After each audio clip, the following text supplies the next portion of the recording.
जब से ही गेहूं को कटिया लागल ना तब से रातों दिन एकदम मुँह खटावत तरन सन। रातों दिन एकदम खटे खटे दुबरा गईनी, मोट तगड़ा रहनी, एकदम पतरा गईनी। न दिने में चैन बा न राती के चैन बा, तनिको सूते के टाइम नहीं मिलत हमरा के।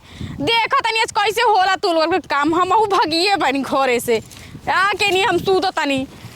जब घरे आरामे नहीं के तो का करी, सिवाने में नहीं आके आराम करम। खोज से मुँह ना देखा देख कितना खोजत हस। यही मड़ई के यार में बैठे पे कौनो देखे सन हमरा के। बताओ रातों दिन खटतानी हम ही अकेले बानी खाए वाला का घर में, और कुल मर गल बाड़न सन और कुल कमावे ना करलन सन। एक काम होबे ना करलो से बन से आज यही जे नींद पूरा करम।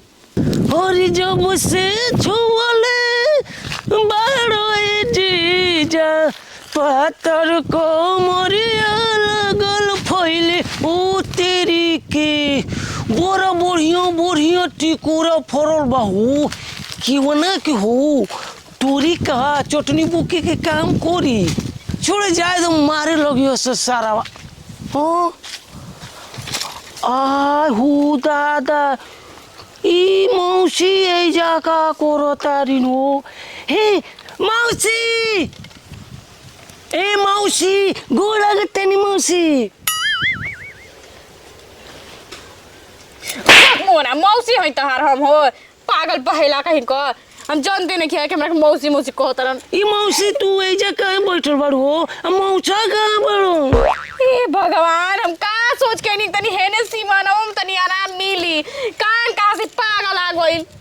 ए हमरा के पागल कहबू तू पागल तोर मौसा पागल तू तोर पूरा खानदान पागल तोर माई के तोरा माई के तोरा बहिनी के तोरा भी हम कनिया का हो आय। ए तो हम तारा मेरी आइल बानी का तू हमरा मेरी आइल बड़ू देखो उल्टा चोर को तवाल को डांटे। हां हमें इसे झपकी ले तनी कितना अच्छा से आके मौसी मौसी का चका दे। आ बुझ गई कि तू काहे जब बैठल बारू मौसी तू गांजा पियले बारू ना घरे चलो मौसा ले कब।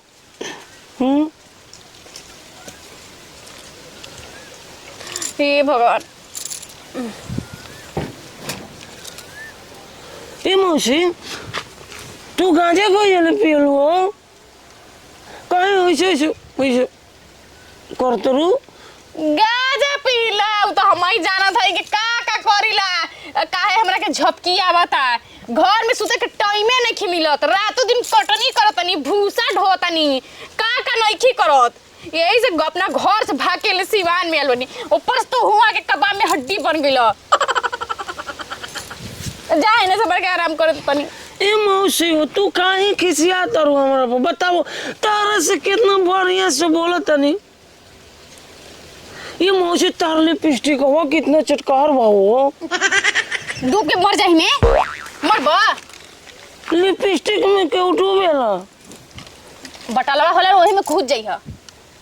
लेकिन जान तोर मौसी योइसन लिपस्टिक न हमर भौजाई न मारिले हो। तू मान बड़ मौसी पान आ देखो तू उसे लिपस्टिक मारत रही हो ठीक ना मौसा देखे तो खुश हो जाए। हमरा तू जाना तड़ा हाँ का घर है हमार तू मौसी हो। हे भगवान का रो तो रो। अरे जाओ ए प्रभु जाए जे जानो खुश रह तोर जोड़े लइका हो को मौसी खुश रहो। अब वही अपन भाषा मरिए नहीं की जात लइका के भाषा मारा दे तड़ा के दू बच्चा हो जोड़ ना तो केहू आशीर्वाद लइके के न देवेला कि लइका हो को। तार नाम का हो। हमार नाम हो बा हमार नाम हम जानो तो नहीं। अरे जाना तो बताओ। हमार नाम हो ना बताई ना बतेबा बताओ कह तनी बता तो सीधे से भेजा गरम बाऊ सही।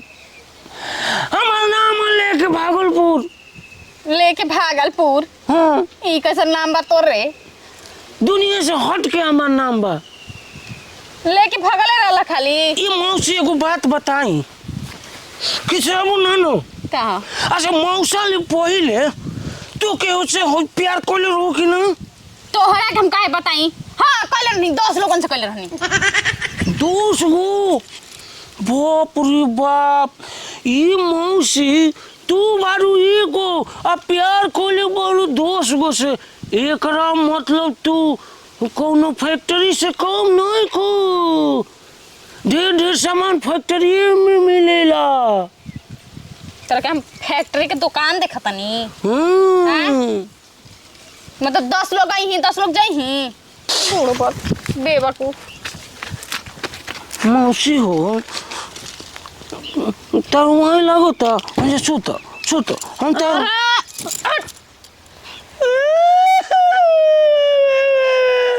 ओ घायल तेरी माँ हो गई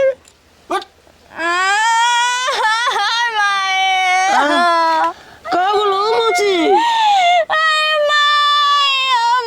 हमरे के देख के रो तारू मारा बुलट की के थप्पड़ चुप रो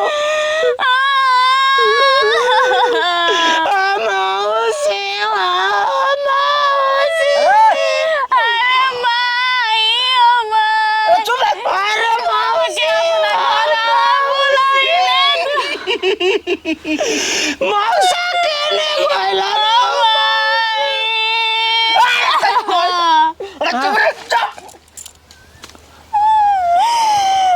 चुप रहो मौसी चुप रहो मौसी चुप रहो लेके भागल काओ कल तो मौसी लगी रे तो गल भौजी लगी पढ़ाई बड़ो हम का लगम तू तो हमर भैया लगबो के भैया लगब ते हमर मेहरारू हियो ना तू झूठ बोलत रही हमर मौसी हो अरे सर्वतर मौसी न हियो रे तोर भौजी हियो रे हिताबा बोलबो झूठ भौजी कहबो हमर मौसी है कि ना करे तोर के भर सिवान घूमैनी या खोज लेनी आ तू आके ही जा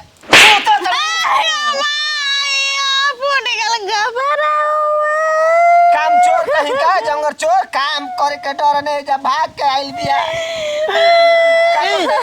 मौसी हो ई के हो मौसी আমার মোর দেখ পাগলা আমরা अरे मौसा को लगे तेरी मौसा अरे सरवा मौसा ना लगब रे तोर भैया लगब खदेरन चाचा कल कहबे रे तू हां तोर नाम हो ना लेके भागल न लेके भागलपुर हो लेके भागलपुर आ तो तू हमर मौसा बोलो कि ना खदेरन हमर चाचा हम चाचा आ तू हमर भाई हवे हम हूं तोर भाई हई लेकिन ई तोर भौजी हियो तोर मौसी ना हियो रे पगला दिरे पगला मौसी अरे भौजी रे पगला सब भौजी? के काम कहो भौजी ओ तेरी के हौदी अरे हौदी सौदी ना रे भौजी भौजी हां ओ बागल समझ में भौजी काई रोवत रहो